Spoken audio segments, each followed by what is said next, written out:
Sign of the day natin is Linterdit EDP by Givenchy. Ayan siya. Hindi ko siya masyado kasing nagagamit kaya hinila ko siya ngayon. Ayan. Ang kanyang notes is fresh bergamot, tuberose, orange blossom, jasmine sambac, and patchouli, vanilla, ambroxan, and vetiver. So, ayan. Gamitin natin siya.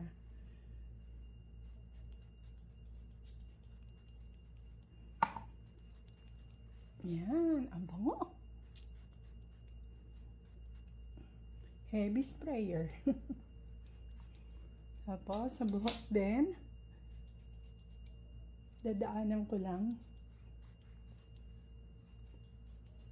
Ayan. Ayan. Linterdit by Givenchy.